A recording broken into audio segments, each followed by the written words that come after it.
Son illər MTK-larla bağlı vətəndaş şikayətləri tez-tez gündəmə gəlir. Mənzillərin bir neçə nəfərə satılması, sənədləşmə problemləri və vətəndaşların aldadılması kimi hallar ciddi narahatlıq yaradır. Bəs vətəndaşlar mənzil alarkən hansı məqamlara diqqət etməlidirlər? MTK-ların qanuni fəaliyyət göstərməsi və göstərmədiyi hallar hansılardır? Necə yoxlamaq olar bunu? Bu sahədə qanun pozuntularına görə hansı məsuliyyət nəzərdə tutulur? Elə bu suallara indi studiyamızda cavab tapmağa çalışacağız. Studiyada qonağım isə Baş Prokuror yanında Korrupsiyaya qarşı mübarizə baş idarəsinin, İstintaq idarəsinin rəis müavini, baş ədliyyə müşaviri Şəhriyar Məmmədzadədir. Şəhriyar müəllim, salam, xoş gəlmişsiniz studiyamızda. Kifayət qədər aktual məsələdir, kifayət qədər izləyicilərimizi və ümumiyyətlə Azərbaycanda bu cür hallar tez-tez qarşılaşır. Elə bizim də efirimizə və ümumiyyətlə televiziyamıza müraciət halları da olur bununla bağlı. Yəni, aktualdır və həssas məsələdir. Sualım bundan ibarətdir ki, ilk sualım belə deyək. Vətəndaşlar MTK-dan mənzil alarkən nə ilə üzləşirlər və nəyə diqqət etməlidirlər? İlk öncə dəvətin üçün sizə minnətdarlığımı bildirirəm. Mövzu əslində çox aktual mövzudur. Həm cəmiyyətimizdə böyük bir aktual mövzu olduğu üçün daima tez-tez rastlaşırıq vətəndaşların MTK-lar tərəfindən aldadılması və böyük bir problemlərlə üzləşməsi. Əslində MTK modeli çox yaxşı bir modeldir. Düzgün tətbiq olunarsa, burada mənzil bazarının inkişafına, eyni zamanda tikinti bazarının inkişafına və vətəndaşların da daha münasib qiymətə mənzil almasına gətirib çıxardır. Lakin qeyd etdiyim kimi, bir çox hallarda, bəzi hallarda problemlərlə üzləşilir. Vətəndaş ilk öncə bu problemlər hansılardır? Bu problemlər birinci olaraq bir mənzilin 2 və daha artıq şəxsə MTK-nın rəhbəri tərəfindən satılmasıdır. Bu əslində ən böyük bir problemdir. Yəni, vətəndaş müqavilə bağlamaq üçün MTK-ya gedir, müqavilə bağlayır, öhdəliklərini götürür, müəyyən olmuş məbləği ödəyir MTK-ya və qrafik üzrə ödəmələr aparır. Lakin sonda müəyyən olunur ki, mənzili özündən başqa digər vətəndaşlara da satılır. Bunu daha öncədən müəyyən eləmək olmurmu? Yəni, mütləq şəkildə MTK-dakı o mənzilin tikintisi bitəndən sonra ortaya çıxır bu məqam, yoxsa? Bu ilkin qeydiyyat olmadığı üçün, çıxarış verilmədiyi üçün bunu ilkin olaraq müəyyən etmək mümkün deyil. İkinci bir problem MTK-larda əsas problemlərdən biri də mənzilin ümumi sahəsinin göstərilən, müqavilədə göstərilən sahə ilə üst-üstə düşməməsidir. Yəni, vətəndaş müqavilə bağlayır, qeyd etdiyim kimi, məsələn, 60 kvadrat metr sahəsi olan mənzil alır, pulun ödənişini eləyir, lakin sonunda mənzilin çıxarışı alanda bu sahənin 60 kvadrat deyil, 50 kvadrat, bəzənsə aşağı həcmdə olması müəyyən olunur. Lakin vətəndaş 60 kvadrat metrin pul vəsaitini ödəmiş olur. Belə bir problemlər var. Eyni zamanda başqa bir problem, vətəndaş müqavilə bağlayır, qeyd etdiyim kimi MTK öhdəlik götürülür, lakin o müəyyən olmuş müddət ərzində bina tikilmir və ya ümumiyyətlə tikilmir və ya yarımçıq saxlanılır. Eyni zamanda təchizatlarla bağlı. Mənzil tikinti kooperativində mənzil alarkən vətəndaşlara daha yaxşı təkliflər verilir. Bax, belə deyək, liftinin daha keyfiyyətli olması, eyni zamanda ərazinin, belə deyək də, daha infrastrukturun daha yaxşı olması ilə bağlı, qaz, su, işıq sayğaclarının quraşdırılması ilə bağlı vədlər verilir, lakin sonunda isə təchizatlar quraşdırılmır. Belə olan halda, hər bir halda vətəndaş ya mənzilsiz qalır, kirayədə qalır və hüquqları pozulur.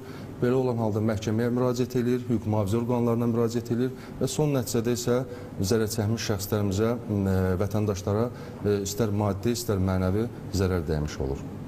Şəhriyar müəllim, bəs nə etməlidir ki, vətəndaşlar aldanmasınlar? Bax, siz dediniz ki, çıxarış olmadan, yəni qeydiyyat olmadan evlərin neçə nəfərə satıldığı bəlli olmur. Eyni zamanda sona qədər bina tikilməlidir ki, biz bilək ki, ora sayğac qoyulurmu, lift yaxşıdırmı, pisdirmi? Ya, bax, bu məqamları bəzi hallarda gözləmək lazımdır, amma aldanmamaq üçün öncədən bir tədbir görülürmü və yaxud da nə görülməlidir? Vətəndaş ilk növbədə bu istintaq, biz cinayət işlərinin istintaqı zamanı da, eyni zamanda praktikada da bu görünür ki, vətəndaşların bir hissəsinin, təbii ki, bu hamısına aid şamil olunmur, bir hissəsinin öz hüquqlarını mükəmməl bilməməsindəndir, öz hüquqlarını bilməməsidir. Bəzən vətəndaş qiymətə alınır, yəni ərazi üzrə real bazar qiymətini nəzərdən keçirmədən daha ucuz təklif olunan mənzili alır və müqavilənin hüquqi detallarına fikir vermir. Əslində MTK ilə vətəndaş arasında müqavilə bağlananda artıq hüquqi münasibətlərə girmiş olur. Ona görə də bundan öncə, yəni bu hüquq münasibətlərinə girməmişdən öncə vətəndaş ilkin addımlar atmalıdır. Bunlar nədir? Birinci olaraq ilk öncə vətəndaş bu sahədə xüsusi belə deyək də biliyi olan hüquqşünaslardan, vəkildən və digər şəxslərdən, yəni bu sahəni bilən bir şəxslərdən maraqlanmalıdır, aydınlaşdırmalıdır. İkinci bir məsələ sosial mediadan, kütləvi informasiya vasitələrindən, eyni zamanda internet resurslarından istifadə edərək vətəndaş hər hansı bir MTK-nın adını qeyd etdikdə həmin MTK ilə bağlı bütün məlumatlar daxil olur. Yəni MTK-nın ünvanı, harada yerləşməsi, harada bina tikib, əvvəllər ümumiyyətlə tikinti ilə məşğul olubmu, olubsa ümumiyyətlə bu binanı tam tikib təhvil veribmi, bəlkə yarımçıq saxlayıb aldanmaması üçün bax bu faktlara da baxa bilər. Hüquq mühafizə orqanlarında bununla bağlı araşdırma aparılıbmı, aparılmayıbmı, cinayət işi olubmu, məhkəmə çəkişməsi olubmu? Yəni bunları qeyd etdiyim kimi sosial mediadan, internet şəbəkəsindən, kütləvi informasiya vasitələrindən vətəndaş əldə edə bilər. Eyni zamanda vətəndaş əgər qərarlaşdırıbsa ki, mənzil alacaq, artıq MTK-yə müraciət eləyir və mənzil tikinti kooperativinə müraciət eləyərkən ilk öncə bir neçə lazımi sənədlərlə tanış olmalıdır, mütləq şəkildə. Bunlar belə nizamnaməsidir, MTK-nın rəhbərindən həmin şirkətin nizamnaməsini tələb etməlidir. Nizamnaməsində həmin MTK-nın rəhbərinin kim olmasını, direktorunun faktiki kimliyini müəyyənləşdirməlidir. Çünki belə hallar olur. Bizim cinayət işlərində də, araşdırdığımız cinayət işlərində də, praktikada da bu görsənib ki, bəzən podrat müqaviləsi bağlanmış, şirkətlə podrat müqaviləsi bağlanmış şəxslər mənzili öz mənzili kimi təqdim edərək satırlar. Faktiki həmin MTK-nın direktoru iştirakı olmadan müqavilə bağlanır, müqavilə verilir və son olaraq da saxta sənədlər vətəndaşlara verilmiş olur. Yenə də hər bir halda bunu mütləq aydınlaşdırılmalıdır vətəndaşlar tərəfindən. Eyni zamanda nizamnamə kapitalı da. Biz cinayət işlərinin istintaqında da görürük ki, mənzil tikinti kooperativində nizamnaməsində nəzərdə tutulan məbləğlər çox az qeyd olunur. Yəni, mənzilin, belə deyək də, tikiləcək binanın ümumi smeta dəyəri 10 milyon, 15 milyon manatdırsa, amma nizamnamə kapitalında baxırıq ki, 10 manat, 100 manat, 50 manat göstərilib. Ona görə də bu gələcəkdə risklərə gətirib çıxarda bilər. Vətəndaş mütləq şəkildə onu da tələb etməlidir nizamnaməsindəki məbləğə də baxsın ki, gələcəkdə hər hansı bir problemlə üzləşməsin. Eyni zamanda qeyd etdiyim kimi müqavilənin bağlanmamışdan öncə müqavilənin şərtləri ilə mütləq tanış olmalıdır hər bir şəxs. Və MTK-dan da digər zəruri sənədlərdən biri də tələb edəcək sənədlərdən biri də Dövlət Şəhərsalma və Arxitektura Komitəsindən həmin MTK-ya verilmiş tikintiyə icazə sənədidir. Çünki o sənəd olmadan hər hansı bir tikintinin aparılması tam qanunsuzdur. Eyni zamanda torpağın mülkiyyəti ilə bağlı, yəni həmin MTK tərəfindən tikilən ərazidəki torpaq sahəsinin mülkiyyəti kimə məxsusdur? MTK-ya məxsusdurmu və ya uzun müddətli icarə əsasında götürübmü? Bunlar aydınlaşdırmalıdır və əsas məsələlərdən biri də torpağın təyinatının. Torpağın təyinatı, çünki yaşayış məntəqələri kateqoriyasına aid olan torpaqlar olmalıdır. Bizim praktikamızda da, cinayət işlərinin istintaqında da görürük ki, vətəndaşlar müqavilə bağlayır, mənzil tikilir, lakin sonunda çıxarış alarkən verilmir. Çıxarış alması üçün müraciət edirkən çıxarış verilmir. Səbəb olaraq isə torpağın təyinatının dəyişdirilməməsidir. Torpağın təyinatı ya kənd təsərrüfatı və ya digər kateqoriyalar torpaqların kateqoriyasına aid olur və ona görə də mütləq şəkildə bu aydınlaşdırılmalıdır. Və digər məsələlərdən biri Mənzil tikinti kooperativində pul vəsaitinin ödənməsi ilə bağlı da qeyd edeyim. Pul vəsaiti ümumiyyətlə nağd şəkildə ödənilməməlidir. Deməli, nağdsız hesablaşmalar haqqında qanuna əsasən ümumiyyətlə pul vəsaiti nağd deyil, yəni müvəkkil olmuş banka MTK-nın bank hesabına köçürülməlidir. Bundan başqa vətəndaşlar diqqət yetirməlidir. Fövqəladə Hallar Nazirliyindən verilən rəylər varmı? Şəhər İcra Hakimiyyətindən verilmiş sərəncamlar varmı? Bunları da tələb edirlər. Ümumiyyətlə, həm də... Ümumiyyətlə, sizin də belə şərhinizdən anlamaq mümkündür ki, kifayət qədər xeyli sayda sənəd tələb olunur. Və mən düşünürəm ki, sadə vətəndaş bu qədər diqqət yetirməməsində bəlkə də səbəblərindən biri də budur. Mütləq şəkildə hüquqşünas lazımdır, bu işi bilən lazımdır. Çünki bir vətəndaş ev almağa yaxınlaşırsa bu qədər sənədi tələb etməsi, hansısa sənədi unutması. Ümumiyyətlə, baxın, siz şərh edirsiniz, hansı dövlət qurumları nəzarət edir bütün bu proseslərə? Sizə qədər, yəni cinayət baş verənə qədər? Ümumiyyətlə, bu tikintiyə başlamamışdan öncə qeyd etdiyim kimi Dövlət və Şəhərsalma, bu ən birinci mənzil tikinti kooperativi İqtisadiyyat Nazirliyi yanında Dövlət Vergi Xidmətindən qeydiyyatdan keçməlidir. Yəni, hüquqi şəxs statusu almalıdır. Birinci bu hüquqi statusu aldıqdan sonra qeyd etdiyim kimi torpaq sahəsinin tikintiyə icazə sənədi Dövlət Şəhərsalma və Arxitektura Komitəsindən, Müvafiq İcra Hakimiyyətindən sərəncamlar alınmalıdır. Fövqəladə Hallar Nazirliyindən müvafiq qərarlar və rəylər verilməlidir və sonda isə çıxarış verilməsi üçün təbii ki, daşınmaz əmlakdan çıxarış ala bilərlər bunlar. Və nəzarət edən qurumlar Dövlət Şəhərsalma Komitəsi, eyni zamanda Fövqəladə Hallar Nazirliyi və Müvafiq İcra Hakimiyyəti bunlara nəzarət eləyir. Şərhər müəllim, bax, siz vurğuladığınız o sənədlərin ki, ilkin mərhələdə tələb olunmalıdır. Bu sənədlərin tələb olunmasına ümumiyyətlə, belə deyək ki, vətəndaşı aldatmaq da mümkündür. Yəni, bu fakt da var ki, misal üçün, mənim bu sənədim var, sənəd istəyəndə təqdim olunur, amma sənədin saxta olub olmaması da sual oluna bilər. Necə yoxlanmalıdırlar, necə daha həssas olmalıdırlar və yaxud o sənədin saxtalığı həmin anda yəqin ki, bilmək bir növ mümkün olmayacaq. İstəsən orada müəyyən möhür də olsun və yaxud da imza da olsun, istənilən halda saxtalaşdırmaq günümüzün reallığında kifayət qədər asandır. Bu məsələyə necə nəzarət olunmalıdır və yaxud da alıcılar nə etməlidirlər? Qeyd etdiyim kimi, yəni ən birincidə qeyd elədim ki, ümumiyyətlə bu sahədə hüquqşünasla, vəkillə getmək lazımdır. Yəni, onun həmin şəxsin aldadılmaması üçün, gələcəkdə bu problemlə qarşılaşmaması üçün mütləq şəkildə o sahəni bilən şəxslə getməlidir və həmin şəxs o zəruri sənədlərin tələb eləyə bilər MTK-dan. Təbii ki, bunlar risklidir, bunu heç kim deyə bilməz ki, bu tam 100% buna nail oluna bilər, bu mümkün deyil. Amma ən azından öncədən o risklərin qarşısını ala bilərlər. Bəs vəzifəli şəxslər hansı hallarda cinayət məsuliyyətinə cəlb olunurlar? Mənzil tikinti kooperativi... Niyə bu sual həm də vacibdir? Baxın, siz vurğuladınız ki, müəyyən bir imzalar atılır və MTK-nın sahibi olmadan da alış-satış mümkün ola bilər. Bax, bu həssas məqama necə nəzarət olunmalıdır və əgər həmin şəxs orada iştirak etmirsə, kim burada cəzalanır? Pudratçı şirkətmi, yoxsa elə sahibmi?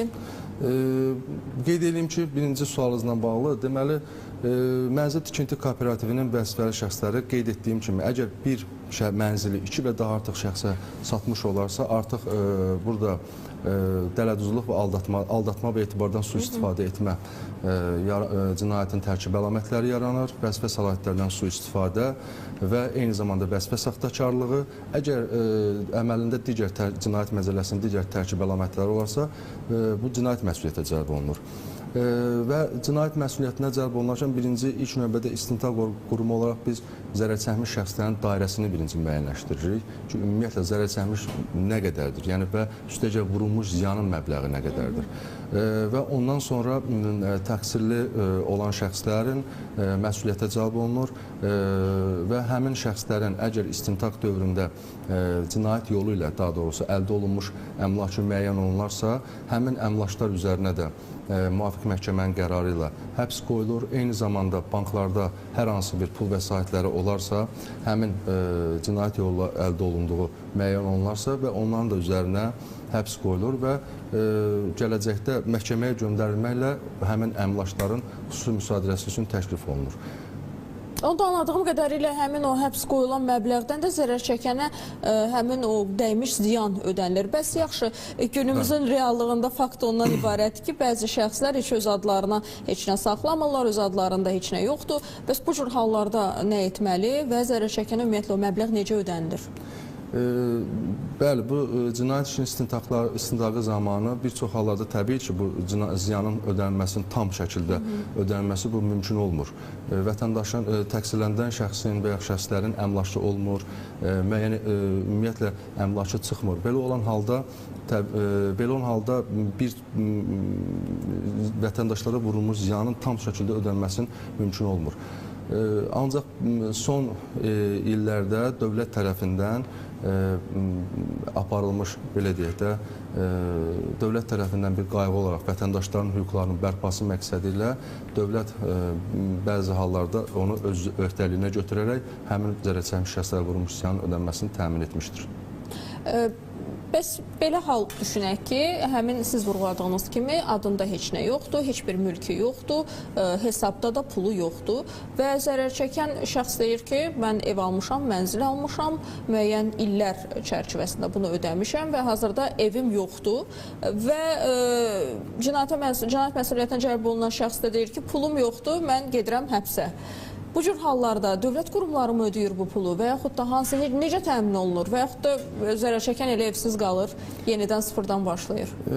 Mən qeyd elədiyim kimi, əvvəldən də qeyd edim, bu həmişə mənzil tikinti kooperativi, əgər ümumiyyətlə dövlət qeydiyyatına alınmayan hər hansı bir sənədlə mənzil alınması hər zaman risklidir. Hər zaman risklidir. Risklidir və ziyanın ödənməsi bəzi hallarda bu tam ödənməsi mümkün olmur. Amma qeyd etdiyim kimi son dövrlərdə dövlət tərəfindən vətəndaşların pozulmuş hüquqların bərpası məqsədi ilə bir çox vətəndaşların zərər çəkmişlərə mənzil tikinti kooperativinə bağlı vurulmuş ziyanın ödənməsi dövlət öz üzərinə öhdəliyi götürərək təmin eləmişdir. Ümumiyyətlə, praktikada nə qədər çəkir bu vaxt zərərin ödənilməsindən söhbət gedir? Yəni proses gedir, məhkəmə prosesi gedir, sonra hansısa bir digər proseslər başlayır və o zərər çəkən şəxs nə qədər evsiz qalır və yaxud da pulsuz qalır? Təcrübədə, yəni mən sadəcə olaraq istəyirəm ki, izləyicilərimiz bu zaman kəsiyini eşitsinlər ki, riskləri də gözə alaraq daha həssas olsunlar. Təbii ki, bu uzun müddət də ola bilər. Bəzən olur ki, 10 illiklərlə, bəzən 5 il, 10 il müddətində, yəni ziyanını ala bilmir vətəndaş, vurulmuş ziyanın ödənməsi təmin olunmur. Bu olur. Şəhriyar müəllim, mən son olaraq suallarımızı cavablandırdığınız üçün təşəkkür edirəm. Son olaraq istərdim ki, elə bizim efirimiz vasitəsilə izləyicilərimizə, alıcılara, ümumiyyətlə kim MTK-dan mənzil almaq istəyirsə, həmin şəxslərə müraciət edəsiniz. Çünki bu cür hallarla siz daha tez-tez qarşılaşırsınız və həm o riskləri bilirsiniz, həm hüquqi çərçivədə baş verən hadisələri bilirsiniz, cinayəti bilirsiniz. İstərdim ki, bir növ müraciət edəsiniz, daha həssas olsunlar, daha diqqətli olsunlar. Bir daha vətəndaşlarımızdan xahişimiz odur ki, hər bir halda mənzil alarkən hər bir sənədə diqqətlə yanaşsınlar. Müqavilənin hər birini, bəndini oxusunlar. Qeyd etdiyim kimi hüquqşünaslardan, vəkillərdən, bu sahəni bilən şəxslərdən mütləq istifadə eləsinlər ki, gələcəkdə aldanmaması riskləri ilə bağlı. Əgər və buradan da fürsətdən istifadə edib vətəndaşlarımıza hər hansı bir belə hallar olarsa, Baş Prokurorluğun 961 və Baş Prokuror yanında Korrupsiya Qarşı Mübarizə Baş İdarəsinin 161 qaynar xat əlaqə mərkəzindən əlaqə saxlayıb məlumatlar verə bilərlər.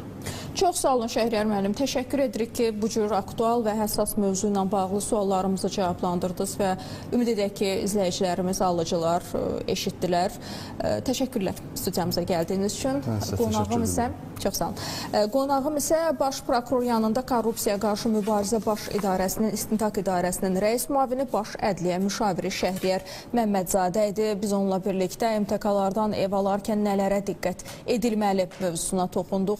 Nə etməliyik və hüquqi çərçivədə bu proses necə baş verməlidir? Risklər hər zaman var və bu riskləri nəzərə alaraq elə bir daha efirimiz vasitəsilə müraciət edək ki, bu işi bilənlə bu işi görmək lazımdır və mütləq şəkildə yalnız da hüquqşünas olsun, ən azından bu işi hüquq çərçivəsində nələr baş verəcək, bunu bilən bir şəxs olsun. Risk həmişə var, amma o riskdən özümüzü mütləq şəkildə qorumaq həm də vətəndaş məsuliyyətidir.